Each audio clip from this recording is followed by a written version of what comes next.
पहला क्वेश्चन है, पानीपत की तीसरी लड़ाई में मराठा किसके द्वारा पराजित हुए थे। इससे पहले आपको ये पता होना चाहिए कि पानीपत की तीसरी लड़ाई किन किन के बीच में हुई थी। तो पानीपत की तीसरी लड़ाई मराठाओं और अहमद शाह अब्दाली के बीच में हुई थी। तो जाहिर सी बात है, इसमें अहमद शाह अब्दाली ने मराठों को तीसरी लड़ाई में पराजित किया, मतलब हरा दिया था। तो ये लड़ाई कब हुई थी? तो ये लड़ाई 1761 में हुई थी, 1761 में। पानीपत की तीसरी लड़ाई के नाम से इसे जाना जाता है। चलिए दूसरे क्वेश्चन पे चलते हैं। हिमाचल प्रदेश की राजधानी कौन सी है? तो हिमाचल प्रदेश की राजधानी शिमला है। तो इसका दूसरे क्वेश्चन का आंसर बी हो जाएगा, शिमला। तो देहरादून जो ऑप्शन ए पे, ये किसकी राजधानी है? तो देहरादून उत्तराखंड की राजधानी है। चलिए तीसरे क्वेश्चन पे चलते हैं। स्वराज्य मेरा जन्म सिद्ध अधिकार है, ये शब्द किसने कहे थे? तो ये शब्द बाल गंगाधर तिलक जी ने कहे थे। तो इसका थर्ड क्वेश्चन का ऑप्शन नंबर डी सही हो जाएगा। बाकी इसमें नेताजी सुभाष चंद्र बोस है, उनका प्रसिद्ध नारा था, तुम मुझे खून दो मैं तुम्हें आज़ादी दूंगा। और भगत सिंह का प्रसिद्ध नारा, इंकलाब जिंदाबाद। और दादा भाई नौरोजी को grand old man of India के नाम से जाना जाता है। चलिए क्वेश्चन नंबर 4 पे चलते हैं। अंतर्राष्ट्रीय क्रिकेट परिषद का मुख्यालय कहाँ है? यानी कि इंटरनेशनल क्रिकेट काउंसिलिंग, जिसे शॉर्ट में आईसीसी के नाम से भी जानते हैं, जो क्रिकेट के इंटरनेशनल मैचों को ऊपर निगरानी रखता है। तो इसका मुख्यालय ऑप्शन नंबर सी दुबई में है। चलिए क्वेश्चन नंबर 5 पे चलते हैं। भारतीय विज्ञान संस्थान कहाँ स्थित है? तो भारतीय विज्ञान संस्थान ऑप्शन नंबर ए सही हो जाएगा, बेंगलुरु में स्थित है। बेंगलोर किसकी राजधानी है? तो बेंगलोर कर्नाटक की राजधानी है। चलिए क्वेश्चन नंबर 6 पे चलते हैं। रामायण ग्रंथ किसके द्वारा लिखा गया था? तो रामायण ग्रंथ वाल्मीकि जी द्वारा लिखा गया था। तो इसका ऑप्शन नंबर ए सही हो जाएगा। चलिए 7th क्वेश्चन पे चलते हैं। सूर्य मंदिर कहाँ पर स्थित है? तो सूर्य मंदिर कोणार्क में स्थित है। तो 7th क्वेश्चन का आंसर डी हो जाएगा, ऑप्शन डी। 8th क्वेश्चन पे चलते हैं। भारत, पाकिस्तान और श्रीलंका के अलावा वह कौन सा एशियाई देश है जहाँ की मुद्रा रुपया है?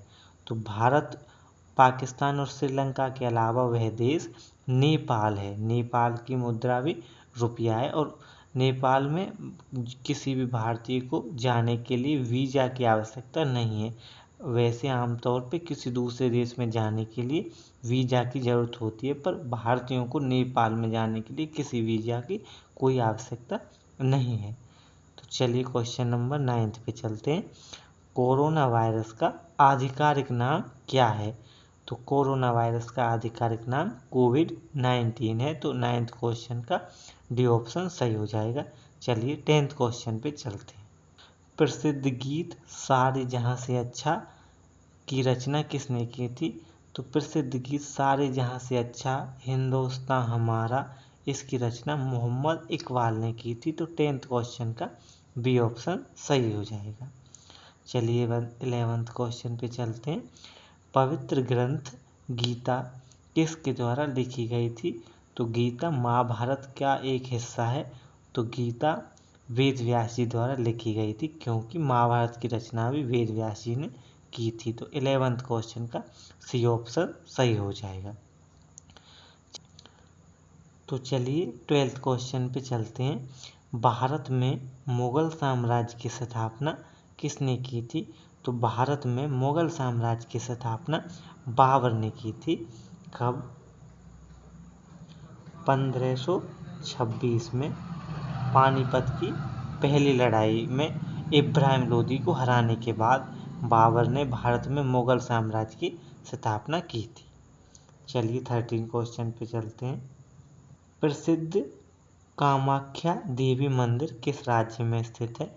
तो प्रसिद्ध कामाख्या देवी मंदिर असम में स्थित है। चलिए 14 क्वेश्चन पे चलते हैं। सर्वोच्च गैर सैनिक वीरता पुरस्कार पदक कौन सा? इसमें गैर सैनिक बताना है, तो सर्वोच्च गैर सैनिक वीरता पुरस्कार पदक अशोक चक्र हो जाएगा। तो इसका 14 का ऑप्शन नंबर डी सही हो जाएगा। 15 क्वेश्चन पे चलते हैं। मार्क्सवाद का मुख्य समर्थक किसे माना जाता है? तो मार्क्सवाद का मुख्य समर्थक कार्ल मार्क्स को माना जाता है। इनकी एक बहुत ही प्रसिद्ध पुस्तक है दास कैपिटल, वो भी कई एग्जामों में पूछ ली जाती है। तो 15 क्वेश्चन का बी आंसर सही हो जाएगा। चलिए 16 क्वेश्चन पे चलते हैं। अब यहाँ से साइंस के क्वेश्चन स्टार्ट हो चुके हैं।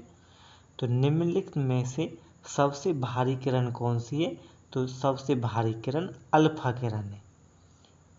चलिए 17 क्वेश्चन पे चलते हैं। रक्त में उपस्थित हीमोग्लोबिन में एक जटिल प्रोटीन जो खालिस्तान से उत्पन्न होता है, किससे उत्पन्न होता है? तो हीमोग्लोबिन में जटिल प्रोटीन लोहे से उत्पन्न होता है। तो क्वेश्चन नंबर 17 का डी ऑप्शन सही हो जाएगा। क्वेश्चन नंबर 18, हास्य गैस का रासायनिक सूत्र क्या है? तो हास्य गैस का रासायनिक सूत्र नाइट्रस ऑक्साइड यानी N2O है। तो इसको जरूर याद रखिएगा। 18 क्वेश्चन का सी ऑप्शन सही हो जाएगा। N2O नाइट्रस ऑक्साइड, ये हास्य गैस के नाम से जाना जाता है। तो 19 क्वेश्चन पे चलते हैं। निम्नलिखित में से कौन सी गैस उत्कृष्ट गैस नहीं है? उत्कृष्ट गैस वो होती हैं जो किसी दूसरी गैस के साथ अभिक्रिया नहीं करती। तो इसमें से ऑक्सीजन उत्कृष्ट गैस नहीं है, क्योंकि ये तो बाकी और दूसरी गैसों के साथ रिएक्शन कर सकती है। तो इसलिए 19 क्वेश्चन का ऑप्शन ए सही हो जाएगा। चलिए 20वें क्वेश्चन पे चलते हैं। किस विटामिन से हड्डियों को मजबूती मिलती है? तो हड्डियों को मजबूती मिलती है विटामिन डी से, जो हमें सूर्य से प्राप्त होती है। तो इसका ऑप्शन सी सही हो जाएगा। चलिए 21 क्वेश्चन पे चलते हैं। BCG का उपयोग खालिस्तान की रोकथाम के लिए किया जाता है। तो BCG का उपयोग तपेदिक की रोकथाम के लिए किया जाता है। चलिए तो 22वें क्वेश्चन पे चलते हैं। पीतल में खालिस्तान शामिल है। तो पीतल में कॉपर और जिंक शामिल होता है। तो 22वें क्वेश्चन का ऑप्शन नंबर सी सही हो जाएगा, कॉपर और जिंक। तो 23वें क्वेश्चन पे चलते हैं। लेड पेंसिल बनाने में प्रयोग होने वाला पदार्थ कौन सा है? तो लेड पेंसिल बनाने में प्रयोग होने वाला पदार्थ ग्रेफाइट है। तो 23rd क्वेश्चन का सी ऑप्शन सही हो जाएगा, ग्रेफाइट। 24वें क्वेश्चन पे चलते हैं। निम्नलिखित में से कौन बायोगैस का प्रमुख घटक है? तो मीथेन होता है जो बायोगैस का प्रमुख घटक होता है। इसका फॉर्मूला होता है CH4। चलिए तो 25वें क्वेश्चन पे चलते हैं। मेनलीफ की आवर्त सारणी किस पर आधारित है? तो मेनलीफ की आवर्त सारणी परमाणु भार यानी एटॉमिक मास पर आधारित है। तो 25th क्वेश्चन का ऑप्शन बी सही हो जाएगा, परमाणु भार। तो 26 क्वेश्चन पे चलते हैं। संतरे में कौन सा विटामिन प्रचुर मात्रा में पाया जाता है? तो मोस्टली जितने भी खट्टे फल होते हैं उनमें सब में विटामिन सी प्रचुर मात्रा में पाया जाता है। तो इसका ऑप्शन नंबर बी सही हो जाएगा। 27th क्वेश्चन पे चलते हैं। बर्फ का गलनांक खालिस्तान है, यानी कि बर्फ का मेल्टिंग पॉइंट जिस पे बर्फ पिघलना शुरू कर देती है वह कौन सा है? 0 डिग्री सेल्सियस। तो 27 का ऑप्शन नंबर सी सही हो जाएगा। चलिए 28th क्वेश्चन पे चलते हैं। निम्नलिखित में से कौन सी धातु को लोहे के साथ प्रयोग करने से स्टेनलेस स्टील बनता है? तो स्टेनलेस स्टील बनाने के लिए लोहे में क्रोमियम मिलाया जाता है। 28 का सी ऑप्शन क्रोमियम सही हो जाएगा। चलिए 29th क्वेश्चन पे चलते हैं। आकाशीय पिंडों को देखने के लिए किसका प्रयोग किया जाता है? तो आकाशीय पिंडों को देखने के लिए टेलीस्कोप का प्रयोग किया जाता है, जिसको हिंदी में दूरबीन के नाम से जानते हैं। माइक्रोस्कोप जो छोटी छोटी चीज़ों को देखने के लिए किया जाता है, और पेरिस्कोप जैसे समुद्र के अंदर से अगर पनडुब्बियों में लगा रहता है, अगर ऊपर के सरफेस को देखना रहता है ऊपर क्या हो रहा है समुद्र में नीचे से, तो तो उसके लिए पेरिस्कोप का प्रयोग किया जाता है। तो ऑप्शन नंबर बी सही हो जाएगा 29 क्वेश्चन का। टेलीस्कोप, आकाशीय पिंडों को देखने के लिए टेलीस्कोप यानी दूरबीन का प्रयोग करते हैं। चलिए 30 क्वेश्चन पे चलते हैं। मनुष्य के शरीर के किस अंग द्वारा रक्त का शुद्धिकरण किया जाता है? तो रक्त का शुद्धिकरण गुर्दे यानी किडनी द्वारा किया जाता है। जो हृदय होता है वो ब्लड को, रक्त को पंप करने का मतलब और जो अंग होते हैं उन तक पहुंचाने का कार्य करता है। तो शुद्धि का काम गुर्दे यानी किडनियां करती हैं। 30वें क्वेश्चन का ऑप्शन सी गुर्दे सही हो जाएगा। चलिए 31 क्वेश्चन पे चलते हैं। दी गई संख्याओं का महत्तम समापवर्तक ज्ञात कीजिए। तो महत्तम समापवर्तक यानी HCF, हाईएस्ट कॉमन फैक्टर, मतलब बड़ी से बड़ी संख्या जो दी गई संख्याओं को भाग कर दे। जैसे कि अगर हम 6 से देखें इसको तो 6 से 12 भाग हो जाएगा, परंतु 15 भाग नहीं होगा। हर किसी को भाग करना चाहिए और वो संख्या बड़ी से बड़ी होनी चाहिए। तो 8 से भाग करके देखेंगे तो 8 से तो 12 ही भाग नहीं होगा। अब 3 से भाग करके देखेंगे तो 3 से 12 भी भाग हो जाएगा, 15 भी, 18 भी, 21 भी।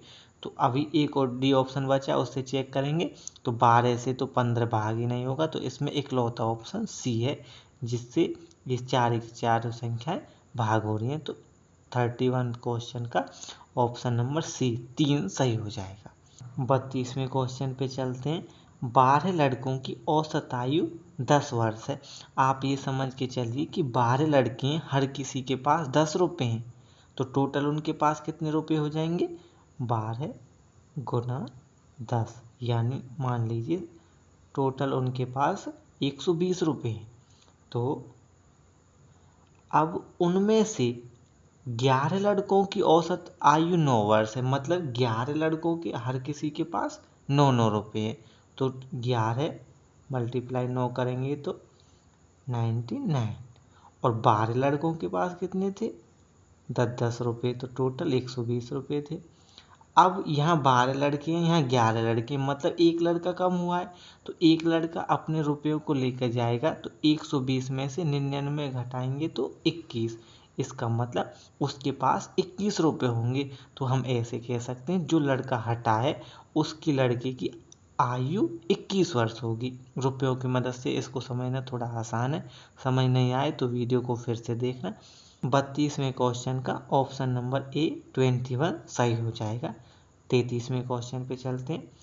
18,440 पर 15% की वार्षिक दर से 4 वर्ष का साधन ब्याज कितना होगा? तो इसका फॉर्मूला होता है PRT/100। P मतलब जो प्रिंसिपल, जो मूलधन जितना मतलब रुपये होते हैं, गुना में रेट, गुना में समय और बटे में 100। इससे साधन ब्याज आसानी से निकाला जा सकता है। तो 18,440 गुना 15 गुना 4 बटे 100। 1 0 से 1 0 कैंसिल हो जाएगी। 5 से ये 3 बारी, 5 से ये 2 बारी, 2 से ये 2 बारी, तो कितने बच गए? 1844 गुना 3 गुना 2। तो 1844 गुना 6 कर सकते हैं हम।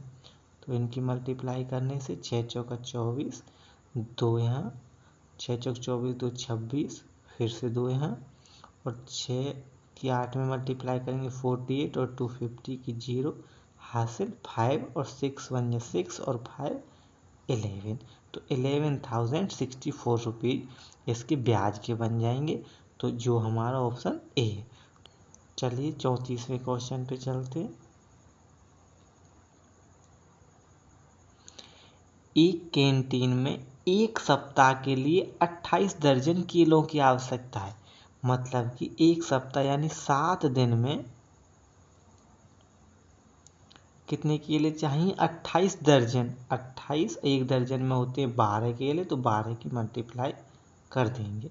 तो अगर हमें ये तो 7 दिन के केले हैं, तो एक दिन का निकालना हुआ, तो एक दिन में तो ये ज़्यादा केले लग रहे हैं तो एक दिन में तो कम लगेंगे, या 7 में लग रहे हैं इतने तो एक दिन में तो कम की आवश्यकता होगी। तो ये यहाँ मल्टीप्लाई में तो उधर आके डिवाइड में चला जाएगा एक दिन के लिए। 7 से इसको कैंसिल करेंगे और आप वैसे सॉल्व कर सकते हैं तो सबसे अच्छा है। तो 7 से इसको 4 बार कैंसिल करेंगे। इसका मतलब एक दिन में हमें 12 की 4 में मल्टीप्लाई करेंगे तो 48 किलो की आवश्यकता होगी एक दिन में। तो 47 दिन में कितने की, जब एक दिन में 48 किलो की आवश्यकता तो 47 की मल्टीप्लाई कर देंगे इसमें और इसको सॉल्व करेंगे तो हमारा ये ऑप्शन नंबर डी 2256 केले आ जाएंगे। तो इसका डी ऑप्शन सही हो जाएगा। 34वें क्वेश्चन का 2256 केले लगेंगे। यहाँ आप ध्यान दीजिएगा 28 केले नहीं है, 28 दर्जन केले हैं। तो इसमें 12 की मल्टीप्लाई होगी और एक सप्ताह में 7 दिन होते हैं तो इस हिसाब से एक दिन का निकाल लेंगे, फिर 47 की मल्टीप्लाई कर देंगे। उम्मीद है आपको समझ में आया होगा। नहीं समझ आया तो फिर से एक बार वीडियो को देखना और अपने हाथ से कैलकुलेट करना। चलिए 35वें क्वेश्चन पे चलते हैं।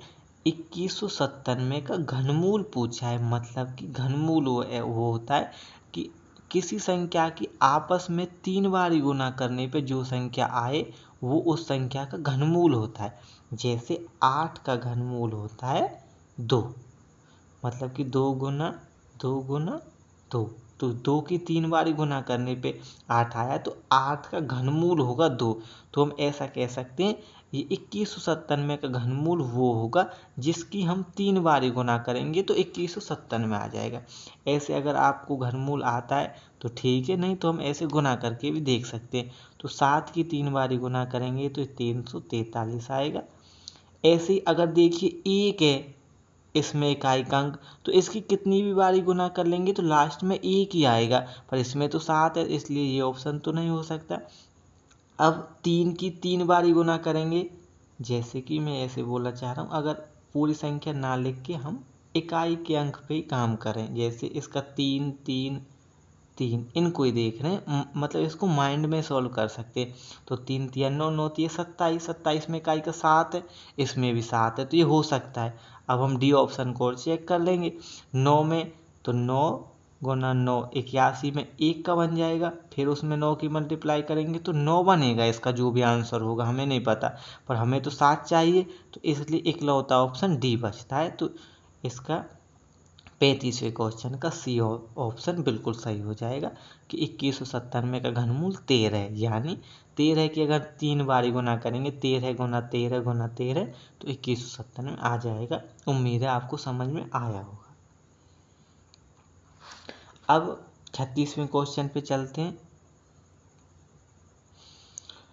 एक आयताकार क्षेत्र की लंबाई 30 मीटर और चौड़ाई 20 मीटर। आयत ऐसा होता है जिसके आमने सामने की भुजा बराबर होती है। तो ये 30 मीटर दे रखा है और लंबाई 30 मीटर, चौड़ाई 20 मीटर। तो परिणाम पूछा है। परिणाम मतलब कि इसकी सभी भुजाओं का जोड़। अब ये 30 है तो ये भी 30 होगी, ये 20 है तो ये भी 20 होगी। इनमें फॉर्मूला लगाने की कोई ज़रूरत नहीं है, इनको आप वैसे भी कर सकते हैं फॉर्मूला। और जो टफ क्वेश्चन है उनके लिए मतलब ज़्यादा टाइम उनके लिए बचा के रखिए। तो इसको जोड़ देंगे तो कितना आ जाएगा 100 मीटर। तो इसका परिमाप भी 100 मीटर हो जाएगा।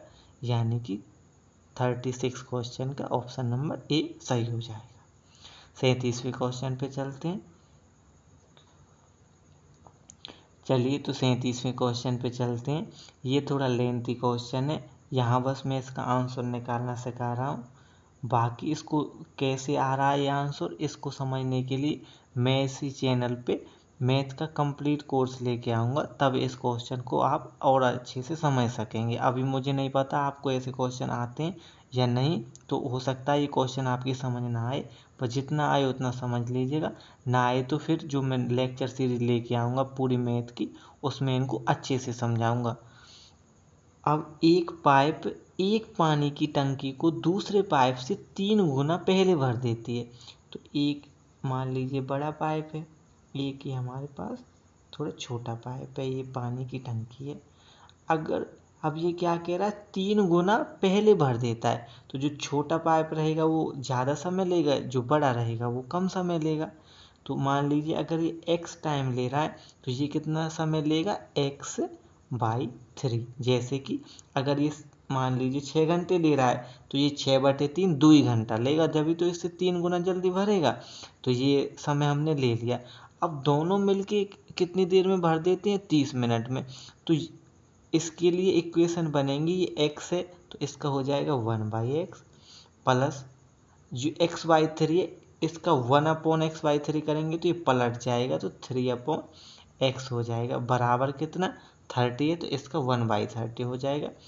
ये समय और कार्य वाले क्वेश्चन इसी विधि से सॉल्व किए जाते हैं। बाकी इनको और डिटेल में समझाने के लिए मैं कंप्लीट लेक्चर सीरीज लेके आऊँगा। अभी मुझे पता आपकी कुछ समझ में नहीं आ रहा होगा अगर आपने पहले ये कभी नहीं पढ़ा होगा। तो 1/x plus 3/x equal to 1/30। अब यहाँ से इसको सॉल्व कर लेते हैं। 1/x plus 3/x equal to 1/30।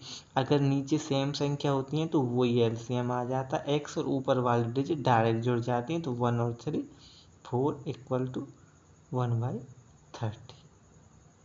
अब यहाँ से x की मल्टीप्लाई इस क्रॉस मल्टीप्लाई x की 1 में करेंगे तो x और 30 की 4 में करेंगे तो 120। इसका मतलब जो x कितना टाइम लेगा 120 मिनट यानी 2 घंटे।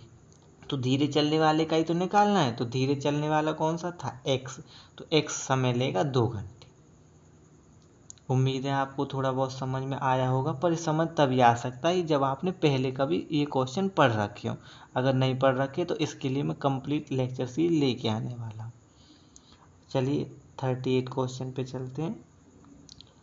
5 अंकों की सबसे बड़ी संख्या ज्ञात करिए जो 17 से विभाजित हो। इसके लिए सबसे पहले आपको 5 अंकों की सबसे बड़ी संख्या लिख लेनी है। 1 2 3 4 5 5 अंक हो गए सबसे बड़े। अब इसको 17 से जब हम डिवाइड करेंगे तो ऐसे ये तो थोड़ा लेंथी हो जाएगा, तो लास्ट में इसमें 5 रिमाइंडर बचेगा, मतलब शेषफल बचेगा 5। तो वो मतलब अगर वो घटा दिया जाए तो एक भी रिमाइंडर नहीं बचेगा। इसका मतलब अगर 5 घटा देंगे तो ये पूरी तरीके से डिवाइड हो जाएगी। तो इसमें से अगर 5 घटाएंगे तो लास्ट में 9 में से 5 जाएंगे तो 4 बचेगा। तो ऐसे ही बाकी जो सारी डिजिट हैं वो सेम टू सेम आ जाएंगी। तो इसका ऑप्शन डी सही हो जाएगा।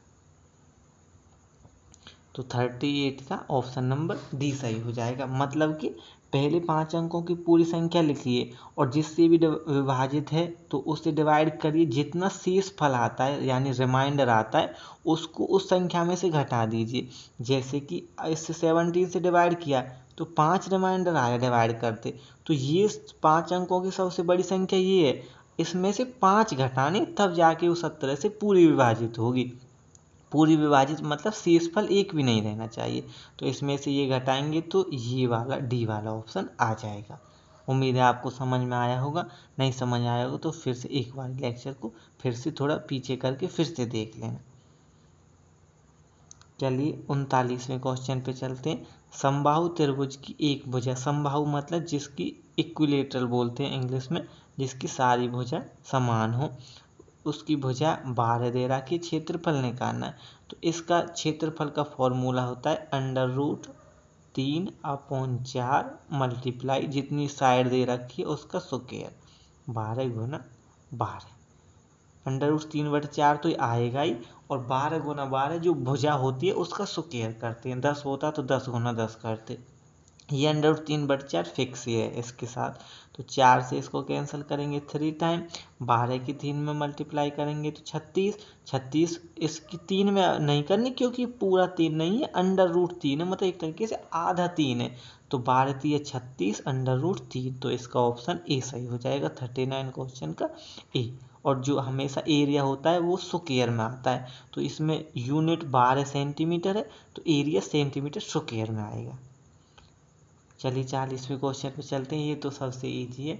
दो संख्याओं का कुल योग 25 है, तो इन सब को जोड़ के देखेंगे तो 25 आएगा, परंतु उसका अंतर 13 है। तो पहली में से दूसरी को घटाएंगे तो 13 आना चाहिए। ये तो इस पे नहीं आएगा, इस पे भी नहीं आएगा, इस पे भी नहीं, इस पे आएगा। 19 में से 6 घटाएंगे तो 13 आ जाएगा। तो 40 का ऑप्शन नंबर डी सही हो जाएगा। चलिए 41वें क्वेश्चन पे चलते हैं। एक गोले की त्रिज्या, गोला ये होता है, जो अंदर से थोड़ा भरा होता है, जैसे गेंद होती है, ये इसे जो ऊपर से उठा भी रहता है गेंद के तरीके का, तो ये कोई गोला है। अब इसकी त्रिज्या दे रखी है 7 सेंटीमीटर त्रिज्या होती है, जो या सेंटर से किसी एक उसको टच करते हैं। तो अब इसका पृष्ठीय क्षेत्रफल निकालना, ये फॉर्मूला आपको जरूर याद रखने पड़ेंगे। तो गोले का पृष्ठीय क्षेत्रफल होता है 4 पाई r स्क्वायर। 4 तो कांस्टेंट है, मतलब संख्या है, तो ये 4 तो हमेशा रहेगा ही रहेगा। पाई की वैल्यू 22/7 लेते हैं, और r मतलब जो त्रिज्या होती है तो उसका स्क्वायर करना है। तो त्रिज्या कितनी है 7, तो 7 का स्क्वायर मतलब 2 बार लिखेंगे, 7 गुना 7, एक 7 से कैंसिल हो जाएगा। अब 4 की मल्टीप्लाई 22 में करेंगे तो 88 की मल्टीप्लाई 7 में करके देख लेंगे,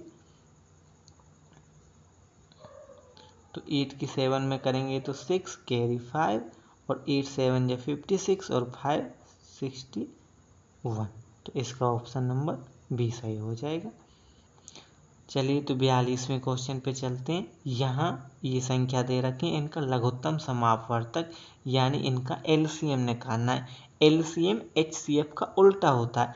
एचसीएफ में तो हम ऐसी संख्या देखते हैं जो 8 को भी डिवाइड कर दे, 10 को भी, 5 को भी, 16 को भी, 20 को भी।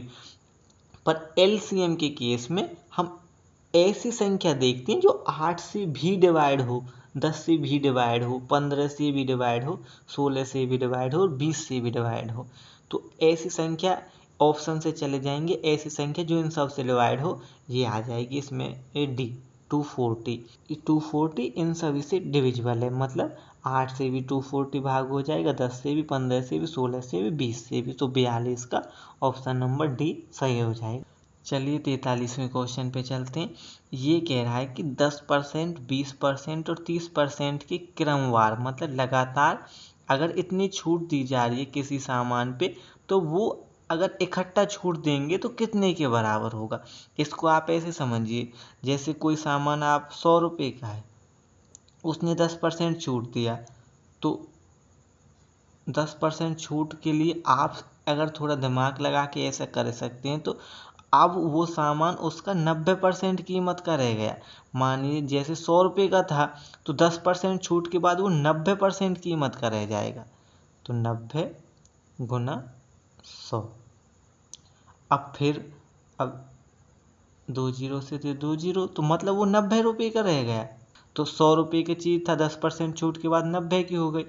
अब फिर से उस पर 20% छूट, तो 90 पे अब 20% छूट देंगे तो वो उसकी 80% कीमत का रह जाएगा। तो 80/100 करेंगे, एक जीरो से ये जीरो कैंसिल, ही इससे ये, तो 9 8 72। मतलब अब वो चीज़ 72 रुपये की रह गई। अब उस पर 30% छूट देंगे तो वो चीज़ अब अपने 70% कीमत की रह जाएगी, बस 30% तो छूट ही कट गई। तो 100 अपॉन में करेंगे, इस जीरो से ये जीरो कैंसिल, 72 की 7 में मल्टीप्लाई कर लीजिए, 7 दूनी 14 का 4, हाथ से 1, 7 7 49 और 1 50। अब बटे में 10 है तो पॉइंट के मतलब एक डिजिट को छोड़ के पॉइंट लगाएंगे, तो 50.4 रुपये की रह गई वो चीज़। तो थी कितने की 100 की, तो कितनी छूट मिली अगर हम एक बारी में कहें तो 100 में तो 50.4 घटाएंगे तो 49.6% की हमें छूट मिली। उम्मीद है आपको ये समझ आया होगा, नहीं आया होगा तो एक बार फिर से देखिए। कोई चीज़ ये लगातार 3 छूट दी है उसने, जैसे मैंने 100 रुपये की मानी, तो 10% छूट के बाद वो 90 की रहेगी, फिर 20% छूट के बाद वो 72 की रहेगी, और अब उस पर भी 30% छूट दी हमने तो वो 50.4 रुपये की रहेगी। तो 100 रुपये की चीज़ थी, इतनी रही, तो 49.6 रुपये की कमी आई। तो मतलब 49.6% के बराबर होता अगर वो एक बारी में इतनी सारी छूट दे देता, तो एक बारी में। उम्मीद है आपको समझ आया होगा, नहीं समझ आया तो फिर से वीडियो को एक बार रिवाइंड करके ज़रूर देखिएगा। चलिए 44वें क्वेश्चन पे चलते हैं। एक गांव में पुरुष और महिलाओं का अनुपात 5:3 है। यदि गांव में 800 पुरुष हैं तो महिलाओं की संख्या ज्ञात कीजिए। अगर आपको अनुपात पहले से नहीं आता है तो थोड़ा ध्यान से समझिएगा। जो अनुपात होता है वो डायरेक्ट बराबर नहीं होता। जैसे कि मान लीजिए $1 है, अब वो इंडियन रुपीज में 1 रुपये के बराबर थोड़ी ना है। तो $1 की कीमत जैसे मानिए 80 रुपये है, तो ऐसे ये समझिए 5 अनुपात है, तो ये 5 के बराबर नहीं है, ये कितने के भी बराबर हो सकते हैं। वहाँ से हमें 1 का वैल्यू पता चलेगा। मतलब कि ये पुरुषों का अनुपात 5 है और वहाँ पे रियल में पुरुष कितने हैं 800। जैसे समझिए अगर $5 की कीमत 800 रुपये है, तो इसका मतलब हम कह सकते हैं $1 की कीमत 800/5 यानी 160 रुपये होगी। तो $1 160 का होगा, मतलब कि 1 अनुपात की वैल्यू 160 है। उम्मीद है आपको समझ में आया होगा। तो महिलाओं की संख्या पूछिए, तो महिलाओं का अनुपात 3 दे रखा है। जब 1 अनुपात की 160 है तो 3 अनुपात की कितनी हो जाएगी, इसमें मल्टीप्लाई कर देंगे 480। उम्मीद है आपको समझ में आया होगा। अगर आपने पहले अनुपात नहीं पढ़ रखा होगा तो भी, और आपने पहले ही पढ़ रखा होगा तो ये बहुत ईजी क्वेश्चन है। चलिए 45वें क्वेश्चन पे चलते हैं। राम एक काम को 10 दिन में और मोहन उसी काम को 15 दिन में करता है। दोनों मिलकर उसी काम को कितने दिन में करेंगे। इसका करने के तो बहुत सारे मेथड हैं, पर सबसे इजी मेथड ये है, अगर 2 ही पुरुष हैं तो एक बार उनका गुना करिए और बटे में उनको जोड़ दीजिए। तो ये तो ऊपर 150 हो गया, नीचे कितना 25 से इसके कैंसिल करेंगे तो 6 बारी, तो 6 दिन इसका आंसर हो जाएगा। डिटेल में समझाने के लिए मैं मैथ का एक कोर्स लेके आऊँगा, पूरी मैथ जिसमें आपको इसी चैनल पे पढ़ाने वाला हूँ, तो डिटेल में वहाँ पे समझिएगा। अभी बस हम इनके आंसर देख रहे हैं, अगर आपको आते हैं तो ठीक, नहीं तो तब समझ लेना। चलिए 46वें क्वेश्चन पे चलते हैं। यहाँ से आपके रीजनिंग के क्वेश्चन स्टार्ट हो चुके हैं। 5 क्वेश्चन रीजनिंग के बचे हैं, फिर हमारा ये मॉक टेस्ट कंप्लीट हो जाएगा। देखिए बॉक्सर का कोड अगर दे रखा है ये, तो इसमें आप पैटर्न देखिए, बी है यहाँ ए है, मतलब एक कम हो गया। अब यहाँ ओ है यहाँ क्यू है, तो इसमें 2 ऐड हो गए। फिर एक्स है डब्ल्यू है, तो एक कम हो गया। फिर ई है जी है, 2 ऐड हो गए। फिर आर है तो क्यू है, एक कम हो गया। तो ऐसे ही पहले एक कम करना है, फिर 2 जोड़ने, फिर एक कम, फिर 2 जोड़ने, फिर एक कम। आपको उम्मीद करता हूँ रीजनिंग इतना तो थोड़ा बहुत तो आता होगा।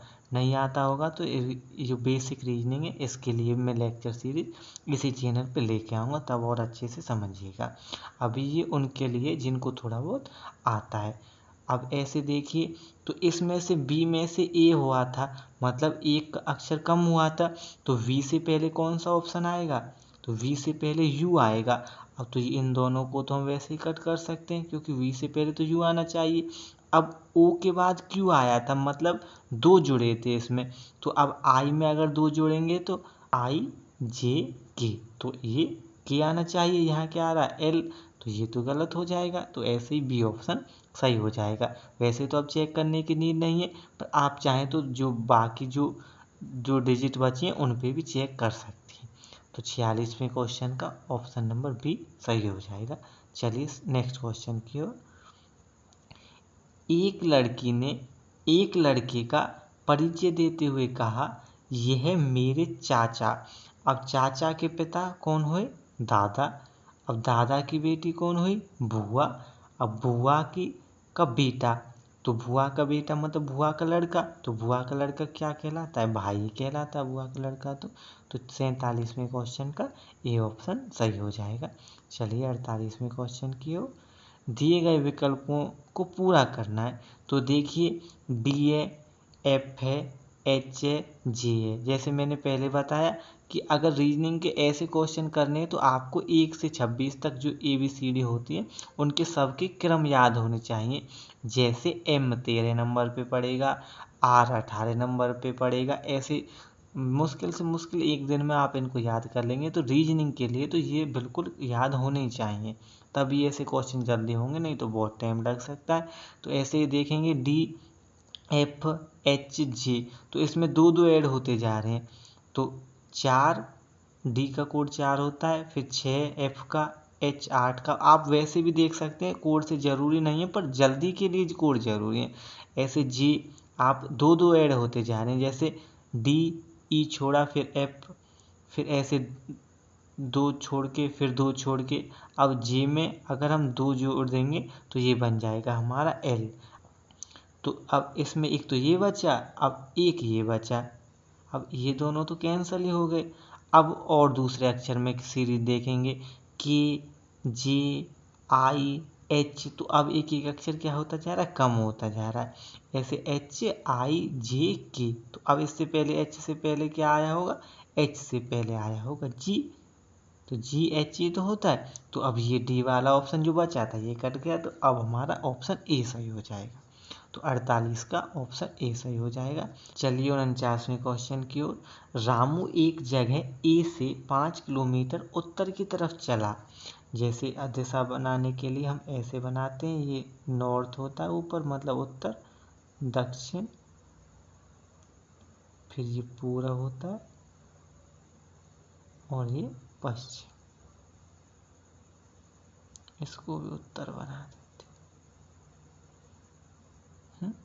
अब ये क्या कह रहा है, ए से जहाँ से चलता है उसको सेंटर मान लेते हैं, 5 किलोमीटर उत्तर की तरफ गया। अब ऐसे तो ये बिल्कुल घिचपिच हो जाएगा, तो मैं फिर से इसको इजी वे में बनाता। तो ये 5 किलोमीटर यहाँ ऊपर की तरफ गया, 5 यहाँ तक, फिर बाएं मुड़ा और 3 किलोमीटर चला। अब यहाँ से सीधा जाएंगे तो बाएं इस तरफ होगा, 3 किलोमीटर चला, फिर दाहिने मुड़ा। अब इस हिसाब से दाहिने ऊपर की तरफ मुड़ेगा 2 किलोमीटर, और फिर दाहिने मुड़ा, फिर दाहिने मुड़ेगा तो इस तरफ मुड़ जाएगा 3 किलोमीटर। तो यहाँ ये गया भी 3 किलोमीटर था, इस तरफ भी 3 किलोमीटर, तो मतलब ये तो बराबर ही हो गई, 3 इस तरफ 3 इस तरफ।